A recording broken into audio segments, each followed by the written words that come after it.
নমস্কার, আমি কিয়ারা। আপনারা দেখছেন দ্য আল্টিমেট খবর। সোমবার কলকাতা হাইকোর্টের নির্দেশে 2016 সালের এসএসসি প্যানেল বাতিল হয়। এর জেরে চাকরিহারা হয়ে পড়েন 25,753 জন। মুখ্যমন্ত্রী মমতা বন্দ্যোপাধ্যায়ও নির্বাচনী জনসভা থেকে জানিয়েছিলেন, সরকার চাকরিহারাদের পাশে থেকে হাইকোর্টের রায়কে চ্যালেঞ্জ জানাবে। সেই মতো হাইকোর্টের রায়ের 48 ঘণ্টার মধ্যেই সুপ্রিম কোর্টের দ্বারস্থ হল স্কুল সার্ভিস কমিশন। প্রসঙ্গত, বিচারপতি দেবাংশু বসাক ও বিচারপতি মোহাম্মদ শবির রশিদির ডিভিশন বেঞ্চ রায়দান করে বলে 2016 সালে গ্রুপ সি, গ্রুপ ডি, নবম দ্বাদশে নিয়োগ পাওয়া এসএসসি চাকরিপ্রাপকদের সবার চাকরি বাতিল হবে। পর্যবেক্ষণে উচ্চ আদালত বলে, মেয়াদ উত্তীর্ণ প্যানেলে যারা চাকরি পেয়েছেন তাদের চাকরি বৈধ হতে পারে না। অন্যদিকে চাকরিহারাদের 4 সপ্তাহের মধ্যে সব বেতন ফেরত দেওয়ার নির্দেশ দিয়েছে কলকাতা হাইকোর্ট।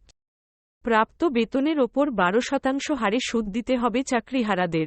এর জন্যে চাকরিহারাদের 4 সপ্তাহ সময় দিয়েছে হাইকোর্ট।